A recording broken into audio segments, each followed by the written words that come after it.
Begitu saya menonton Anak Seribu Pulau yang kebetulan hari itu sedang menayangkan Takengon, Cekucak, saya langsung jatuh hati dengan suara Cekucak. Dengan alamnya di tengah danau laut tawar, dia menyanyikan sebuku, dia bersebuku dengan lantunan yang menyayat. Saya langsung, ya Allah, surga, di mana surga ini gitu? Di mana anak ajaib ini?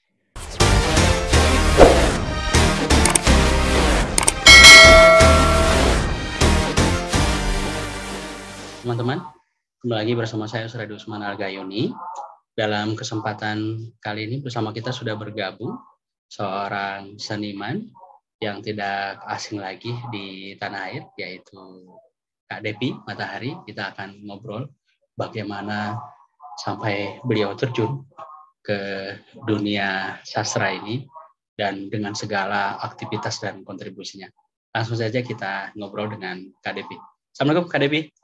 Waalaikumsalam warahmatullahi wabarakatuh. Apa kabar, Bang Yus? Sehat, alhamdulillah. Kak Devi gimana kabarnya Kak? Sehat? Alhamdulillah sehat. Alhamdulillah sehat. Ini gimana nih kegiatan kesastraan sekarang, kesenian? Ya, di masa pandemi seperti ini memang harus banyak inisiatif kita ya, agar kita tidak terkurung dalam situasi seperti ini. Iya, betul Kak. Agenda kegiatan ya sekarang udah mulai hibrid ya, ada di lokasi dengan jumlah terbatas, kemudian tetap disiarkan secara virtual. Seperti yang dilakukan Bang Yus begini gitu, inilah media panggung kita sekarang. Iya, iya. Artinya kita mesti adapt ya Kak. Iya, Terus berkreasi, berinovasi, dan berkarya yes, walaupun dengan keterbatasan ya. tidak boleh patah, tidak boleh menyerah. Iya, Semangat iya. terus. Iya, betul, betul, betul.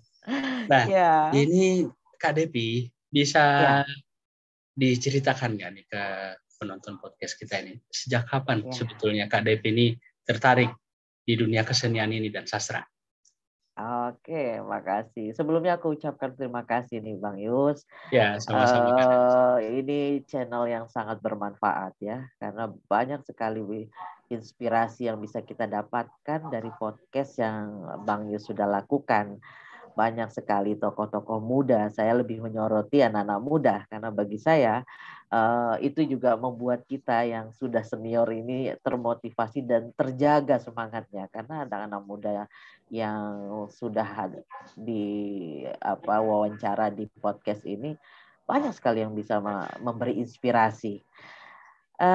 Dan saya sapa juga seluruh penonton di channelnya Bang Yusradi. Halo, apa kabar? Saya mengenal seni dan hidup di kesenian itu sejak saya masih kanak-kanak. Saya harus banyak bersyukur dilahirkan dari orang tua yang memang juga memiliki latar belakang kesenian. Almarhum Papa itu Freddy Harsi, Aji Freddy Harsi adalah seorang dramawan, juga musisi dan juga pelaku disebut dijuluki Bapak Musikalisasi Puisi Indonesia. Dan Mama itu adalah Ratu Serampang 12 di tahunnya, di zaman masih pemerintahan Soekarno. Oh iya. Jadi Mama termasuk penari yang memberi sambutan pada saat Presiden Soekarno datang ke Medan. Jadi Mama ikut masuk dalam rombongan itu. Kenapa saya tahu? Jadi beberapa tahun lalu ada kegiatan di Anjungan Sumut. Di situ rupanya ada terpampang foto lama dan ada rombongan penari dan Mama akhirnya memorinya kembali lagi bahwa itu adalah rombongan dia dan teman-temannya menyambut Presiden Soekarno saat itu. Nah, sejak Historik banget ya Kak ya, Kak Dev ya. banget banget dan Bang Yus karena dilahirkan dari keluarga yang memang berkesenian, Otomatis hidup begitu saya kecil, saya yang terekam sekali di otak saya menyaksikan papa itu melatih anak-anak sanggar di rumah, di halaman, di teras, di gelanggang remaja Jakarta Timur. Papa mama berasal dari Medan tapi hijrah ke Jakarta dan saya lahir dan besar di Jakarta. Nah, situasi itu yang akhirnya menggiring saya mengenal kesenian dan hidup dalam berkesenian.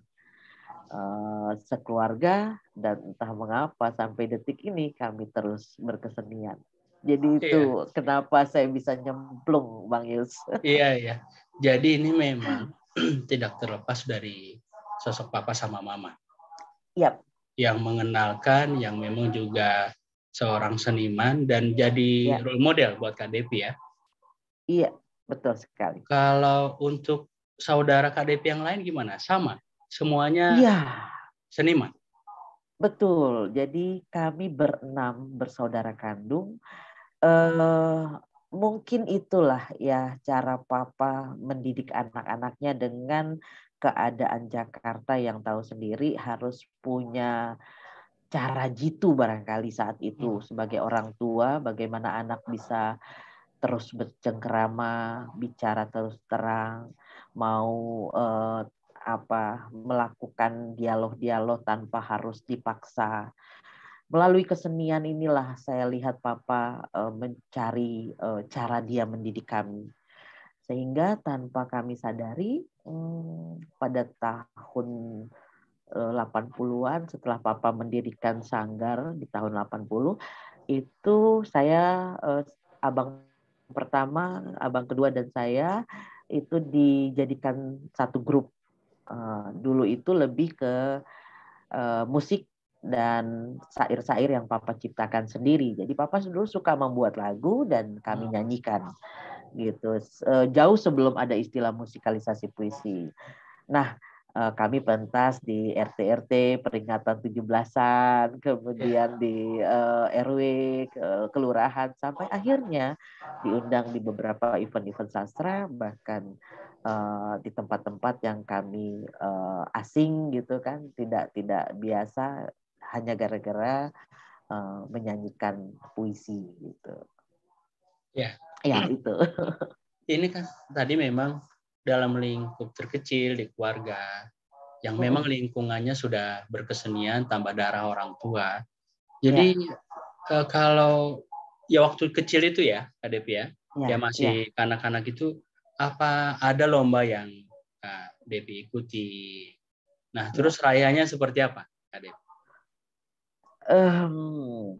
Saya ini apa ya? Orang itu selalu penasaran. Jadi dari umur 5 tahun kata mama suka sekali mematut-matut di cermin.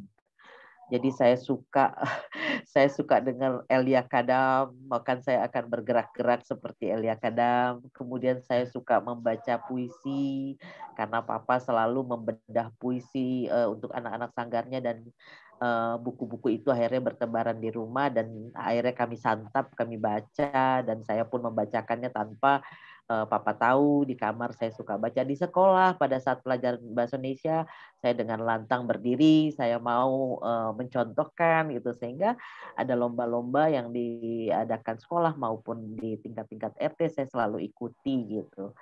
Dan alhamdulillah bisa menjadi juara sampai akhirnya puncak yang saya pikir menjadi prestasi yang begitu indah dalam perjalanan saya berkesenian adalah menjadi juara nasional di tahun 95 yang diikuti hampir ribuan pembaca puisi seluruh Indonesia. Itu Bang Fikar Wah, ikut juga itu. oh iya, ya. Yang kemudian Ya, jadi suami ya, Kak Dev ya? ya. Itulah rahasia Allah ya. Iya, iya. Jangan-jangan kenalnya di situ? Tidak, justru saya tidak kenal beliau. Oh Saya iya, tidak iya. kenal beliau. Saya lebih dulu kenal Bang Wira ya, Bang Wirat Madinata. Karena Iya, beliau sering di Jakarta juga dan berkawan dengan abang almarhum, abang nomor 2 saya yang sudah berpulang. iya. Jadi waktu itu Kak Devi juara. Ya, alhamdulillah tahun 2009 itu saya juara nasional dan ya gimana ya menang dinilai dengan orang-orang yang menjadi idola saya. Saya sangat mengidolakan Rendra, saya sangat mengidolakan Sutarji, almarhum Hamid Jabar, kemudian ada Yose Rizal, kemudian ada 5 juri saat itu. Yang terkenang di kepala saya tentunya Rendra karena saya begitu mengagumi beliau. Ya, dan ini dijuri oleh 5 juri tadi. Ini sesuatu Ya, banget ya, Kak Dev ya. sesuatu banget. Sampai sekarang pun saya merasa beruntung, bersyukur dan harus menjadi sesuatu yang telah saya raih ini. Makanya terus bergerak di kesenian, menularkannya ke generasi muda. Iya, iya. Sebagai ya penyambung apa yang sudah dikerjakan Papa ya. Nah, Ya, termasuk betul. penyair-penyair terdahulu, seniman-seniman terdahulu, Iya, supaya betul ini sekali. bisa terus terwaris ke generasi Indonesia ke depannya. Sekarang, betul. Amin, mudah-mudahan. Ya, ya. Jadi kan tadi Kak Devi cerita tentang musikalisasi puisi. Musikalisasi puisi, ya. Ya, dan Papa itu disebut sebagai bapaknya musikalisasi puisi. Ya, Ini ya. bisa dijelaskan nggak, Kak Dev? Musikalisasi puisi ini apa? Bagaimana proses penciptaannya gitu? Ya. Jadi gini Bang Yus, memang banyak sekali yang teman-teman sekarang ini kan sudah marak sekali ya. Tapi musikalisasi puisi itu istilahnya ya muncul itu di tahun 90, dikeluarkan oleh Pusat Bahasa ya sekarang Badan Bahasa. Oke. Ya pada sebuah lomba ya untuk sebuah lomba tingkat SLTA yang kebetulan saya peserta pertama saat itu. Saya mewakili Wah. SMA. Saya mewakili SMA saya bersama teman-teman dari SMA saya 59 Jakarta. Kemudian almarhum Abang nomor 2 dia mengajar di SMA Terampil di Jakarta Timur. Bang Dedi Abang nomor 1 mengajar di SMA 13 Jakarta Utara. Dan entah mengapa kami juara. Saya juara pertama sekolah saya, kemudian Bang Ane, Bang Dedi 2 dan 3.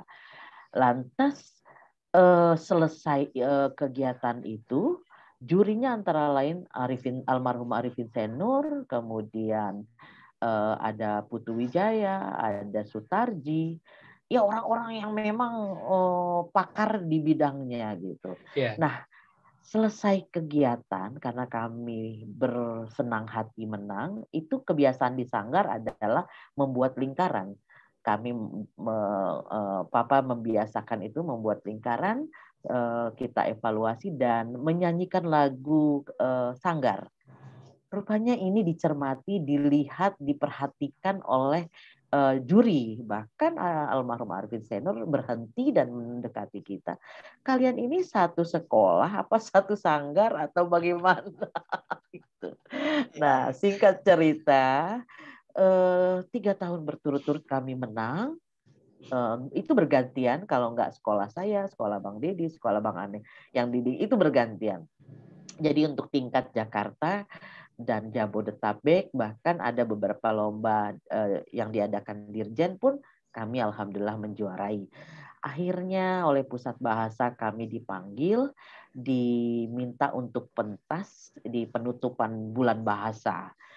Nah, Kak Papa selaku pelatih dan juga pembina Sanggar Matahari, pendiri Sanggar Matahari dipanggil oleh Kepala Pusat Bahasa, ditanya konsepnya, ditanya ini kok bisa, kok ini segala macam lah. Yeah. Singkat cerita, akhirnya tahun 94 kami bermitra dengan Pusat Bahasa, memasyarakatkan apresiasi sastra khususnya musikalisasi puisi ke seluruh Indonesia. Itulah awalnya, dan tampil di TVRI, di kata bermakna yang memang menjadi agendanya pusat bahasa. Kan selalu ada tentang bahasa tuh. Nah, kalau sudah bicara apresiasi sastra, pasti kami akan menyajikan bentuk-bentuk musikalisasi puisi, proses kreatifnya, kemudian diskusi tentang bagaimana meramu itu semua. Nah, kembali yang disampaikan oleh Bang Yus tadi, ditanyakan Bang Yus tadi, bagaimana sih musikalisasi puisi? Nah, dulu itu ya standar musikalisasi puisi yang kami lakukan itu adalah bintangnya itu harus teks puisi. Jadi bukan musik. Oke. Bukan peramu itu, apresiator itu melihat puisi lantas ambil alat musik, musiknya dulu dia buat, baru dia masukkan teksnya. Bukan begitu. Tapi musik atau bunyi yang lahir itu berdasarkan peristiwa puisi yang ada dalam puisi. Berdasarkan nada yang dibacakan oleh pembaca puisi yang ada dalam grup itu. Nah, inilah yang kami tularkan ke beberapa provinsi di Indonesia. Ya alhamdulillah hampir 22 provinsi dan 16 kabupaten kota. Kalau Papa sendiri sudah seluruh provinsi di Indonesia, dia datang, dia memberikan bengkel sastra di beberapa provinsi itu bersama pusat bahasa. Nah, belakangan ini sedikit agak rancu. Banyak sekali anak-anak muda yang mungkin merasa lebih asik hanya dengan gitar saja. Sah-sah saja, asalkan mereka berangkatnya dari teks puisi gitu. Jadi bukan mencari nada. Kan lucu rasanya kita bicara tentang sajak Bang Fikar misalnya contoh rencong. Lantas kita beri musik keroncong. Halo apa kabar gitu kan? Iya, nggak nyambung ya Kak ya. Nggak nyambung. Tapi setidaknya begitu kita baca rencong, yang kita terekam dalam kepala kita adalah peristiwa konflik yang ada di Aceh, bagaimana budayanya, terus Fikar Weeda ini dari mana asalnya, sehingga bentuk-bentuk musik yang dihadirkan itu mewakili semua itu dan juga mewakili latar belakang si penyair. Sehingga semua menjadi, istilah saya, menjadi kawin, menjadi lebur, menjadi satu kesatuan, tidak membunuh puisi itu sendiri. Ya, sedikitnya begitu Bang Yus. Artinya, Kadep, bahwa bunyi, latar musik, kemudian secara sosial budayanya itu, kemudian mesti menyesuaikan dengan puisinya. Ya. Bukan dibalik. Betul. Nah, sehingga ini bisa berchemistry begitu ya, bersenyawa. Ya. Betul sekali. Nah, mungkin saya menambahkan juga, saya mencermati beberapa lomba di Aceh Tengah khususnya ya. Ada beberapa kelompok-kelompok yang saya pikir sedikit keliru ya. Kalau memasukkan unsur musik tradisi, tapi musiknya sudah jadi. Itu enggak begitu. Musikalisasi puisi tidak begitu. Musik yang hadir, bunyi yang hadir, itu berdasarkan peristiwa puisi. Bukan musik yang sudah jadi. Sering kali saya lihat, contoh puisi Pak LK Ara, misalnya, itu dikawinkan dengan musiknya Mahlil atau Ramlah, Pak Mahlil atau Bu Ramlah, yang sudah jadi lagu gitu, diambil musiknya gitu, lantas dikawinkan dengan puisinya Pak Ara. Loh, tidak begitu. Karena peristiwa puisi Pak Ara punya bunyi sendiri, apalagi lagu Pak Mahlil dan Bu Ramlah, dia sudah punya bunyinya sendiri, sudah punya rohnya sendiri gitu. Dan ini tidak begitu. Musikalisasi puisi tidak begitu. Dia musik yang hadir, bunyi yang hadir itu berdasarkan peristiwa puisi, tapi bunyi-bunyiannya merdeka, bebas, mau alat tradisi, mau wajan-wajan, alat-alat dapur kalau tidak punya alat musik, karena kami pernah kerjakan itu, mau ranting-ranting pohon, mau batu-batu yang ada di halaman, silakan berkreativitas untuk itu. Ya, Dan Bang Yus. ini kan ada semacam, ya katakanlah penyimpangan ya, dari Sedikit keliru saja lah kekeliruan. mungkin. Ya, ya. Oke, sedikit kekeliruan. Nah, ini kan jadi tantangan tersendiri nih buat Kak Depi dan teman-teman di Sanggar yang Ya, sudah dibangun Papa. Jadi ya, apa Kak Depi yang kemudian dilakukan oleh Kak oke, Depi dan teman-teman di Sanggar untuk ya, meluruskan ini, mengembalikan ke titahnya gitu. ya. Jadi yang kami lakukan sampai detik ini sepeninggal Papa yang sudah berpulang di tahun 2006, 2011 dan almarhum Bang Ane abang kedua di 2016 adalah meneruskan workshop-workshop dimanapun kami inginkan. Salah satunya kami mulai lagi setelah ditinggal Bang Ane, kami memulai lagi 2017 itu Jabodetabek. Kemudian kami mulai lagi di beberapa kota di Jawa, ya. Kami mulai lagi di beberapa kafe-kafe dan juga mengaktifkan, turut mendirikan Sanggar Sastra di Balai Pustaka dan mengisi podcast-podcast yang ada di beberapa instansi bahasa di Indonesia. Itu yang kami lakukan agar teman-teman generasi sekarang bisa terus mendapat informasi dan juga akhirnya memahami. Ya, Itu dan Bang ini Yus. kerjasama dengan Badan Bahasa tadi ya, Kak Depi. Iya, Badan Bahasa, Balai Pustaka, kemudian balai-balai di Indonesia yang masih berkomunikasi dengan kami. Contohnya, kan kami masih dipercaya untuk menjadi juri di beberapa lomba-lomba di Indonesia, gitu. Provinsi-provinsi yang membutuhkan juri musikalisasi puisi, maka kami pun sekalian menjadi juri pada saat evaluasi, kami beri pemahaman-pemahaman ini. Ya, ya ini artinya memang mesti terus dilakukan, Ya, ya menguatkan, meluruskan, kemudian ya, memberikan pemahaman sehingga ya, ini di jalur yang benar begitu, Kak Depi. ya. Setidaknya janganlah membunuh puisi itu. Iya, iya, iya, iya. Betul, betul, betul. Silakan Anda anak-anak sekarang kan lebih lebih dahsyat apa namanya imajinya ya.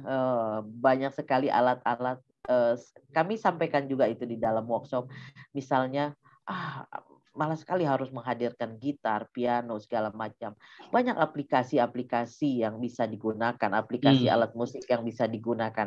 Itu juga kami contohkan dan ada beberapa teman-teman adik-adik yang hasil workshop menampilkan itu dan kita takjub karena ternyata mereka bisa menghadirkan bunyi-bunyi hanya dengan menekan touch yang ada di gawai pintar mereka gitu dan bagi saya ini inovasi dan itulah musikalisasi puisi. Wadahnya tetap bisa apa saja alat musiknya tapi bintangnya tetap puisi, teks puisi.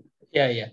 Artinya ini juga kreasi ini terus tumbuh dan berkembang menyesuaikan dengan perkembangan ini juga ya, Kak Iya, Depi. betul betul sekali.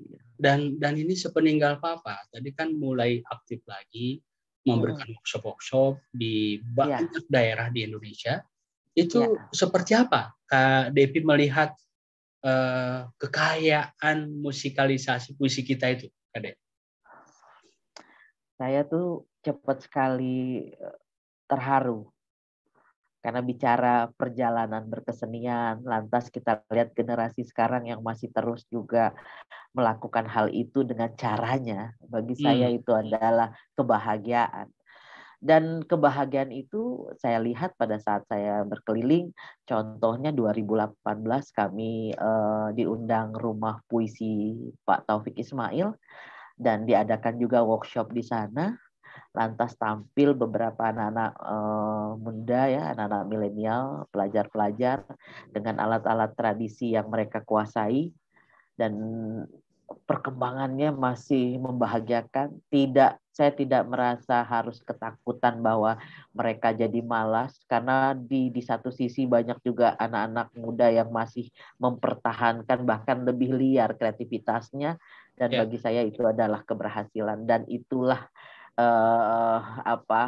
sejujurnya itulah yang membuat saya terus juga terjaga semangatnya gitu, karena melihat mereka justru banyak memberikan inovasi-inovasi lagi yang saya juga nggak terpikir gitu. Ya, Ternyata mereka masih ada yang begitu gitu. ya, Alhamdulillah. ya, alhamdulillah ya, Kak Do ya. Ya, Jadi alhamdulillah. ini tidak khawatir, tapi Ya, mesti terus bergerak. Nah, supaya ya, ini tetap terjaga dan tetap ya. terwaris ke Ya, generasi dan Indonesia memang mendatang. tidak betul, dan memang tidak apa namanya, tidak merata ya. Ada provinsi yang memang bagus, bahkan maju. Contohnya di Medan lah, itu malah anak-anak Binjai yang sudah pernah juara nasional, sudah melahirkan beberapa album dan berkomunikasi terus. Saya kaget-kaget mereka memasukkan unsur saxophone, bahkan Wow. dengan gendang Melayu. Saya bilang, waduh, kalian luar biasa ya gitu, dan ini bagi saya kemajuan yang pesat banget gitu. Tapi Ya. di satu sisi ada juga provinsi yang masih stuck ya dengan Hmm. alat-alat standar, gitar, kemudian suling gitu, dan itulah yang harus kami terus rangsang kreativitasnya. Setidaknya yang kalian kuasai nggak ada, Kak. Oke, setidaknya tahu bunyi kan, bisa menghitung nada, bisa. Oke, kita berangkat dari itu dulu. Dan kita pahami dulu isi puisinya apa, baru kita hadirkan bunyi. Jadi ada beberapa juga yang masih terus harus kami bangkitkan geliatnya gitu. Ya, ya, Gitu, Bang Yus. ya. Tadi disebutkan juga, Kak Dep, ini ikut mendirikan Sanggar Balai Pustaka. Sanggar Sastra Balai Pustaka. Ya, betul. Sanggar Sastra. Nah, ini Iya. kegiatannya apa aja? Sudah berapa lama? Dan apakah se-Indonesia juga? Iya, oke. Tahun 2017 Balai Pustaka membuat perubahan ya, karena kita tahu dulu sedikit tidak muncul lah ya, agak drop lah Balai Pustaka itu.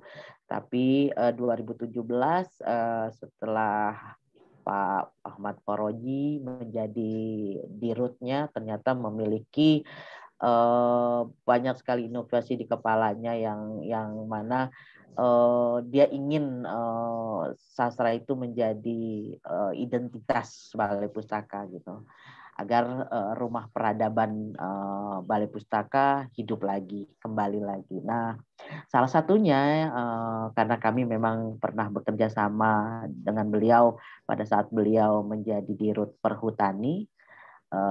Kami pernah beberapa kali mengisi acara. Nah, akhirnya kami diminta untuk bisa apa nih, kita buat ramuan apa yang kita bisa buat untuk menghidupkan sastra di Balai Pustaka. Nah, tercetuslah itu sebuah sanggar, sebuah ruang berkarya, berlatih dan berkarya bagi generasi milenial. Awalnya umum siapa saja, jadi jangan sampai sastra ini menjadi eksklusif, tidak disentuh sama sekali di masyarakat yang paling terbawah. Ini yang menjadi cita-cita kita semua.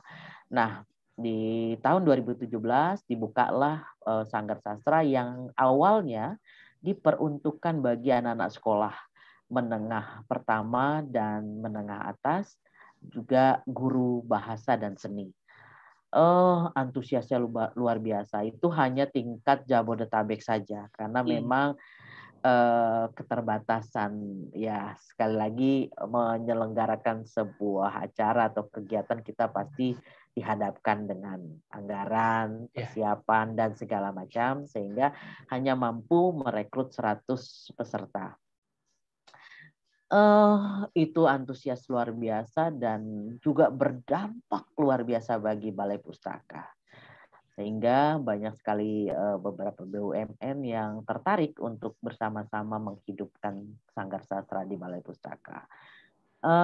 Akhirnya lahirlah angkatan pertama sampai sekarang sudah ke angkatan 9.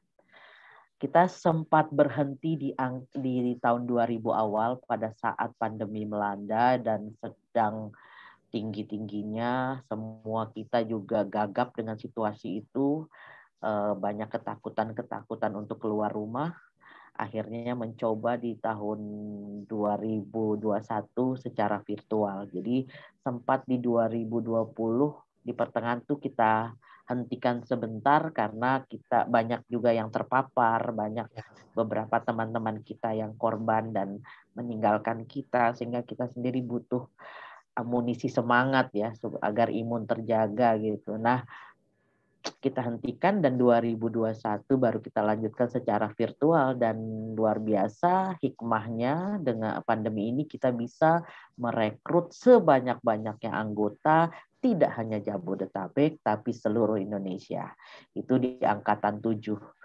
Dan kita juga membuka kelas yang istimewa di angkatan 9, itu adalah angkatan saudara-saudara kita dari difabel. Dan ini juga membuat banyak respon positif dari macam-macam organisasi juga instansi, karena setiap hasil workshop itu kita sajikan di hari terakhir workshop. Apa saja yang kami berikan di workshop itu ada penulisan. Ya, penulisan di sini ada puisi, ada cerpen, kemudian di apresiasi sastra ada musikalisasi puisi, ada teater, dan menyusul di musik tradisi ada gamelan. Nah, ternyata ini responnya luar biasa, dan adik-adik kita alumni ini dari angkatan 1 sampai 7 terus memberikan kabar, dan mereka secara pribadi bahkan sudah menjadi ada yang menang penulisan, ada yang menang di lomba-lomba musikalisasi puisi, ada yang tadi anak-anaknya yang malu untuk bicara mengenalkan dirinya di depan saja, di depan audiens, ini bisa mau bahkan ikut lomba-lomba. Walaupun belum bisa menang tapi bisa masuk untuk mengikuti ke ajang sampai final. Kabar-kabar itu disampaikan, perubahan-perubahan itu disampaikan oleh guru dan kepala sekolahnya. Jadi bagi kami ya itulah keberhasilan, bentuk syukur, dan sampai detik ini Sanggar Sastra masih terus berjalan. Ya itu, Bang. Dan itu luar biasa ya, Kak Dep ya. Jadi kepuasan tersendiri juga. Ya, karena berhasil meluaskan. Nah, kemudian melahirkan generasi baru. Ya, kemudian mereka juga berkarya dengan cara mereka, dengan lingkungan mereka, gitu ya. Iya. Ya. Terus Kak Dep, di awal diceritakan kakak kan suka baca puisi ya. Nah, terus bikin puisi juga? Pernah bikin puisi, ada alhamdulillah beberapa beberapa puisi yang masuk dalam antologi bersama. Ternyata saya baru tahu saya juga termasuk orang yang tidak percaya diri menuliskan syair-syair saya. Ini saya pernah menulis itu pada saat masih kanak-kanak. Itu papa, awal saya kenapa menulis, papa itu suka sekali memberikan saya buku-buku cerita dari buku-buku loak yang dia beli di Pasar Senen. Jadi dia mungkin tidak mampu memberikan buku baru saat itu ya. Jadi di setiap dari mana-mana dia mampir di Senen, di pasar loakan itu dia beli buku-buku H.C. Andersen, dongeng-dongeng yang dari Eropa itu, kemudian buku-buku puisi tentunya yang lebih sering saya santap, dan buku-buku. Nah, imbas dari saya membaca buku H.C. Andersen ini, saya suka mengarang, jadi suka menulis cerita saya dalam diary. Nah, ternyata di pelajaran Indonesia SD itu kan ada mengarang. Ya. Rupanya karangan saya ini dikirim oleh guru saya ke majalah Bobo. Nah, akhirnya saya sempat masuk di majalah Bobo dengan judul berlibur ke rumah oma. Itu rumah opa apa oma saya lupa. Itu sedihnya saat itu saya tidak terpikir mendokumentasikan karena memang bahagia kan dikasih tahu majalahnya, dan papa juga setelah mempunyai kemampuan finansial memberikan saya langganan majalah Bobo setiap Kamis, sehingga saya punya senang sekali dengan Bona si belalai panjang gitu kan. Jadi saya suka sekali baca itu. Nah, setelah SMP saya lebih menyukai seni suara. Saya ikut pop singer, saya baca puisi, tapi seni suara ini mendominasi perhatian saya gitu. Dan sampai akhirnya saya pernah menjuarai pop singer tingkat nasional, final masuk 10 besar dari seluruh Indonesia. Saya masuk 10 besar dan termasuk yang paling muda saat itu, saya kelas 2 SMP. Nah, SMA saya mulai ikut organisasi OSIS. Jadi kesibukan nulis itu sekedar untuk di diary. Ya. Nah, karena seni pertunjukan lebih menyita saya dibandingkan saya menuliskannya. Saya pikir saya nulis di diary ya sekedar saya bercerita apa aktivitas. Barulah di 4 tahun 2017 lah ya saya berani mengirimkan tulisan-tulisan saya ke antologi-antologi yang berkurasi dengan nama asli. Kenapa? Karena kebetulan saya sudah banyak mengenal sastrawan besar, sudah berkenalan dan bahkan dulunya sering ikut sama papa. Jadi saya merasa kalau saya lolos karena orang kenal, kok nggak fair ya, kayaknya nggak asik. Sehingga saya ikut menggunakan nama asli dan betul saja banyak yang terkecoh yang nggak tahu bahwa itu saya. Jadi 2017 saya mulai isi ngirim, dan alhamdulillah sampai detik ini kurang lebih 8 lah ya antologi dan OTW 10 karena ini ada dua buku yang saya baru lolos lagi gitu. Ya mudah-mudahan saya percaya diri untuk buat antologi tunggal karena memang sudah diomelin banyak orang karena tidak mau mengeluarkan. Mudah-mudahan saya PD-nya muncul pada saat nanti waktunya. Iya. Gitu. Paling tidak yang masuk antologi tadi itu dikumpulkan begitu Kak, didokumentasikan jadi satu buku. Siap, itu ya. Kira-kira berapa puisi yang sudah diciptakan sampai sekarang? Ya kurang lebih yang matang ya. Kalau istilah Bang Fikar banyak. Ini mentah. Ini masih mentah gitu. Dia adalah kurator paling kejam ya. Dan tapi kejam dan jujur. Tapi itu yang membuat saya makin terus mau merapikan, belajar lagi. Yang sudah tertanak dengan baik ya kurang lebih ada 50 lah ya. Oke, dan ini luar biasa 50 yang sudah matang karena dikurasi dengan sangat kejam oleh Pak suami. Iya. Jadi saya nggak pernah bilang sama dia saya ikut antologi apa, tapi kalau puisi itu selesai saya bilang baca dong gitu.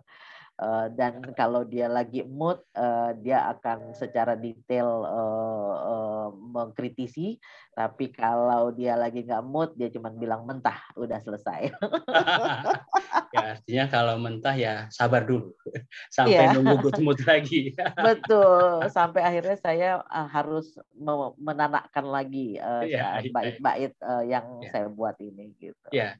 Ada nggak sih Kak Dep dari puisi tadi itu misalnya dipakai untuk campaign tertentu, misalnya untuk ya dalam aktivitas sosial kemasyarakatan, untuk kampanye apa begitu? Ya, saya tidak bicarakan antologi yang dibuat orang lain yang saya ikuti, tapi yang baru kemarin hangat yang saya termasuk bukan termasuk ya, saya menggagasilah dan termasuk dalam tim kreatif menggagas untuk membuat ini Subang. Mungkin pernah dengar Bang Yus, ya antologi Forum Berugayo.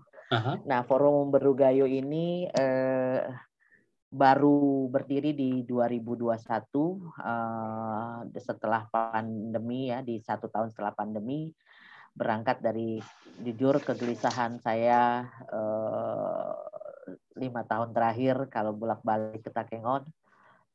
Jadi sering kami itu dicekoki, kami sekeluarga ini dicekoki. Bang Fikar itu kan saya anak-anak kalau dari dulu pertama kali ke sana itu dicekoki untuk menyusuri tempat-tempat sejarah, menyusuri tempat-tempat. Jadi kalau ke Takengon itu tidak sekedar berfoto di alam yang indah gitu, tapi menyusuri tempat-tempat sejarah. Anak-anak dan saya dari kecil itu selalu dicekoki kalau ke Takengon kita pasti kemana itu yang ada nilai historinya. Nah, ada beberapa yang saya cermati kok tidak, kita sebagai perempuan, khususnya perempuan Gayo, tidak coba menuliskannya, tidak coba mencatatkannya gitu. Dan mencatatkannya kalau sendiri ya nggak susah didengar, tapi kalau rame-rame setidaknya bisa tersuarakan gitu. Nah, berdasarkan kegelisahan itu barulah tahun 2021 awalnya saya silaturahmi dulu dengan beberapa penulis hebat di Gayo, antara lain Juliana Ibrahim, Vera Astuti, dan Kak Asmira Dieni. Saya sampaikan juga ada aktivis muda Marhamah, kemudian ada Anita dari HMI ya, berburu Gayo yang luar biasa. Saya sampaikan ini minimal kita baca puisi untuk mau bersuara dulu. Apa saja yang puisi yang menurut kalian perlu kalian suarakan. Sehingga di awal Januari itu kami membaca puisi di dermaga. Jadi di dermaga, dan yang membuat saya benar-benar bahagianya adalah ternyata tidak sedikit, lumayan banyak. Yang tadinya saya pikir cuman 5-7 orang, ternyata pada saat itu itulah kekuatan perempuan sebenarnya. Begitu mereka mengajak anaknya, mengajak adiknya, temannya atau saudaranya, jadi banyak. Jadi bahkan dari Benar Meriah juga ada yang datang siswa dengan gurunya gitu. Nah, saya minta Bang Fikar juga datang. Begitu datang dia kaget, ini ada apa? Karena dia nggak saya kabari, saya nggak cerita gitu.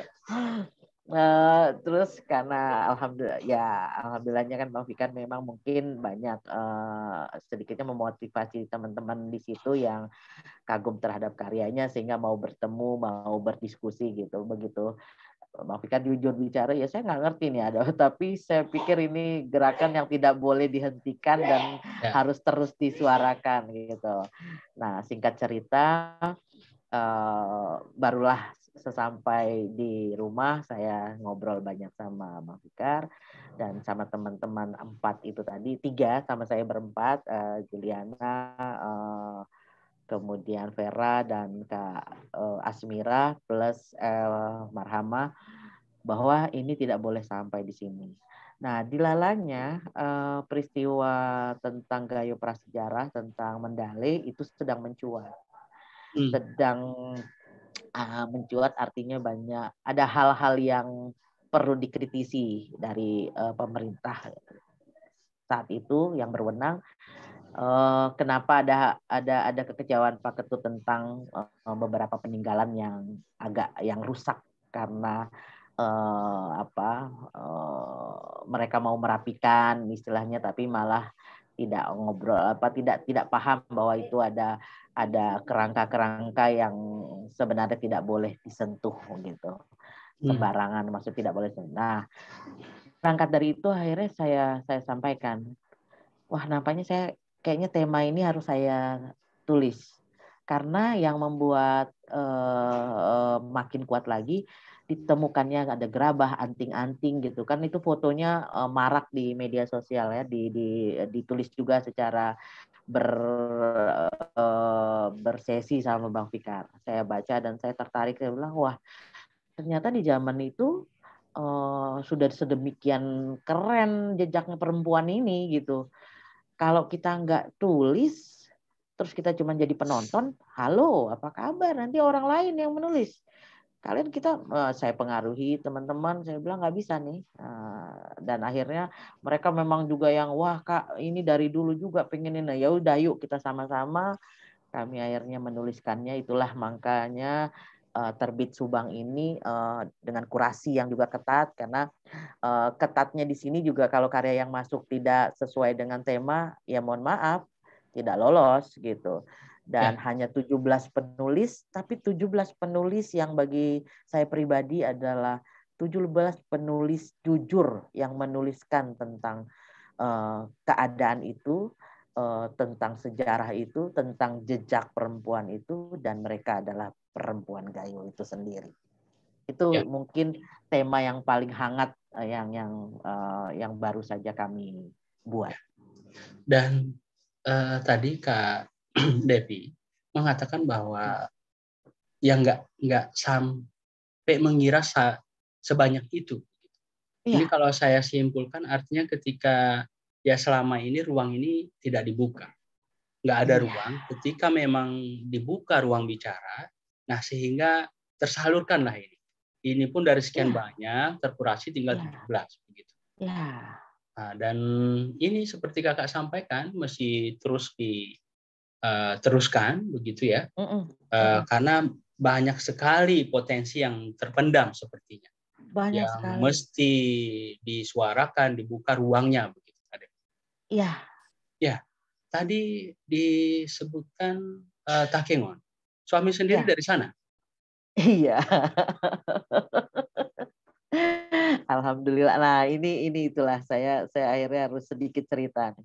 Iya. Skenario Allah itu memang luar biasa ya. Jadi saya itu lebih dulu kenal Gayo dibanding suami. Maksudnya lebih dulu kenal Gayo dibanding kenal sama suami. Kenapa? Pada saat ada film Anak Seribu Pulau yang digarap oleh Mas Garim Nugroho, itu Gayo itu muncul dengan Ceh Kucak Kabriwali saat itu. Nah, saya lagi, dan itu di TVRI. Kita TVRI, saat itu cuma ada TVRI. Nah, saya itu suka sekali menonton sajian-sajian yang berbau daerah, tradisi, syair-syair. Itu saya selalu suka menonton. Nah, begitu saya menonton Anak Seribu Pulau yang kebetulan hari itu sedang menayangkan Takengon, Ceh Kucak, saya langsung jatuh hati dengan suara Ceh Kucak. Dengan alamnya di tengah danau laut tawar, dia menyanyikan dia bersebuku dengan lantunan yang menyayat. Saya langsung, ya Allah, surga, di mana surga ini gitu? Di mana anak ajaib ini? Karena memang kan saya berkesenian, jadi hal-hal begini tuh selalu menarik perhatian saya gitu. Jadi di mana anak ini? Di mana daerah ini? Dan ini di Indonesia. Dan dalam hati kecil saya tuh, ya Allah, saya harus ke sini, saya harus ketemu gitu. Jadi saya begitu takjub. Padahal saya sudah kenal Pak Elkara, saya pernah tampil bareng sama beliau di sini kan. Dulu beliau di Jalan Balai Pustaka kan di Jakarta gitu. Saya sering melihat Bu Hidayah dengan Pak Elkara tampil berdua gitu. Saya sudah dengar sebuku gitu. Saya mengagumi, tapi membuat saya jatuh cinta itu ya itu pada saat saya nonton Anak Seribu Pulau itu ada Ceh Kucak gitu di dalam batin saya bilang ini nggak bisa nih, ini saya harus ke sini, ini saya pokoknya saya jatuh cinta gitu. Nah, beberapa tahun kemudian setelah kami sama-sama cross check, saya menang di nasional. Ternyata Bang Fikar juga ikut saat itu, dan dia pertama kali melihat saya di saat itu tahun 95. Saya tidak kenal juga, dan barulah tahun 96 saya menjejakkan ke Banda Aceh. Kami tur tur karena pada saat itu kami baru launching album musikalisasi puisi yang pertama yang diterbitkan oleh Balai Pustaka, dan kami keliling Indonesia pertama kalinya itu Sumatera 10 kota dan salah satunya adalah Aceh. Kami pentas di Banda Aceh. Nah, beliau ini wartawan Serambi yang meliput kegiatan kebudayaan dan saat itu meliput kami pentas pagelaran kami. Gitu. Ya, dengan kata lain meliput Kak Devi. Diperjelas, Kak. Iya, tapi lebih meliput kegiatannya lah ya. Disitulah baru pertama kali ketemu. Iya. Ini mewakili Kak Devi nih melalui podcast ini. Saya sampaikan Mas Garin, terima kasih banyak nih melalui film Harapannya. Dan Cek Caka Priwali, terima kasih ini melalui sebukunya Anak Seribu Pulau. Waktu itu Kak Devi ini jatuh cinta, yang kemudian dijodohkan, ya ditakdirkan dengan penyair dari Takengon yaitu Bang Fikar ya, seorang seniman juga. Nah, ternyata begitu ya Kak ceritanya. Nah, ini kegiatan di Indonesia. Kalau di luar negeri sendiri gimana Kak Devi? Ya, nah lagi-lagi saya juga harus banyak bersyukur ya Bang Yus. Berkat puisi ini memang kalau kita konsisten dan percaya ya, bersungguh-sungguh itu aja, bersungguh-sungguh melakukan apapun dalam hidup ya, akan banyak keajaiban yang kita temukan yang akhirnya kita tersadarkan, wah segala usaha, keyakinan, pantang menyerah itu pasti membuahkan hasil yang baik gitu. Salah satunya adalah pada saat tahun 2002 kami diundang oleh kerajaan Malaysia, diundang khusus. Jadi kami tidak mendanai diri sendiri. Yang udah kan teman-teman kalau diundang ke luar negeri itu minta ongkosnya di sini gitu.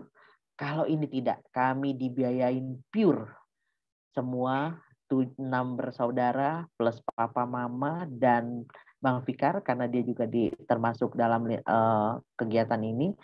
Jadi 8 sama Afra masih kecil saat itu 6 10 kami 10 orang diundang ke Malaysia ke Kuala Lumpur dalam acara pengucapan puisi dunia yang diikuti 22 negara saat itu, dan salah satunya Indonesia. Waktu itu kami harusnya bersama almarhum W.S. Rendra, tapi Rendra sedang tidak bagus hubungan politiknya dengan pemerintah saat itu, pemerintahan kerajaan Malaysia saat itu, karena beliau sahabatnya Dato Anwar Ibrahim yang sedang berseberangan dengan pemerintah saat itu. Ya. Jadi kami berangkat dan direstui oleh Mas Willy. Saya memanggil Rendra, Mas Willy, berangkat, kalian harus berangkat. Kita harus punya wakil di sana. Dan alhamdulillah kami berangkat. Benar-benar suatu kebahagiaan, takjub. Karena pada saat di sana kita tuh di bandara itu dijemput itu secara resmi, yang menjemput kita pakai jas lengkap, bus besar. Jadi di Indonesia sendiri kita nggak pernah diperlakukan begitu gitu. Di sana kita diperlakukan layaknya artis papan atas. Sementara kita selama ini kasarnya kalau istilah saya hanya ngamen puisi lah gitu, dari satu gedung, bahkan dari jalanan, dari sudut-sudut kota, dari sudut-sudut desa. Di sebuah negara itu kita dihormati sedemikian rupa, dan lagi-lagi karena puisi. Itu adalah prestasi, bukan prestasi, itu adalah bentuk hadiah terindah yang Allah berikan kepada kami. Ya. Ini menginspirasi sekali ya, Kak Dep. Amin, amin. Jadi, ya, insya Allah mudah-mudahan. Banyak hal menarik, kemudian hal positif juga jadi pemikiran kita pendengar podcast ini Amin, amin. untuk terus bagaimana mewariskan kesastraan ini, kesenian, perpuisian gitu ya. Khususnya musikalisasi puisi ini. Ini sebagai penutup nih, Kak Dep, sebagai closing motivasi buat teman-teman penonton sekaligus pendengar podcast kita ini. Silakan. Ya, terima kasih Bang Yus. Nggak terasa kita ngobrol udah cukup panjang waktunya. Sedikit dari saya lebih kepada generasi muda, jadi diri sendiri, jangan jadi penonton, ambil bagian, jaga daerahmu, dan buat karya yang orisinal. Jangan mudah mengkopas yang sudah orang buat, tapi jadikan inspirasi dan buat dengan gayamu sendiri, caramu sendiri, kreativitasmu sendiri. Lakukan terus-menerus, jangan cepat bosan. Segala sesuatu semua butuh proses. Dan generasi kita, kami ini rangkul, jangan buat jarak, jangan patahkan semangat anak-anak hanya dengan bilang karya mereka jelek, tapi kasih pemahaman dan rangkul terus. Kalau kita berangkulan, kita kuat, karya yang dilahirkan akan terus menjadi bombastis, akan terus dahsyat karena lahir dari generasi-generasi sekarang yang justru pastinya mempunyai imaji dan wawasan yang jauh lebih berkembang dan terkini. Mungkin itu. Ya, wah ini luar biasa. Motivasi sekaligus pesannya ke teman-teman. Jadi banyak hikmah yang bisa kita petik dari podcast ini. Tinggal bagaimana ini jadi inspirasi, jadi hal yang positif sekaligus motivasi buat kita semua. Ini terima kasih banyak nih Kak Debbie atas waktunya. Sama-sama Bang Yus. Sudah Sama-sama. berkenan berbagi pengalaman. Sehat terus, sukses terus, dan terus menyebar inspirasi buat anak bangsa. Ya, demikian juga Bang Yus nih, keren channelnya. Terus jangan sampai terputus ya, hidup terus, bahkan bisa lebih menggila lagi isi-isinya. Kami perlu, kita semua perlu, anak-anak generasi ke depan perlu channel-channel seperti ini. Ini banyak informasi dan inspirasi yang hadir dari channelnya Bang Yus. Terima kasih. Sama-sama Kak Deb, ya sekali lagi terima kasih. Ya insya Allah kita ketemu lagi di podcast yang lain.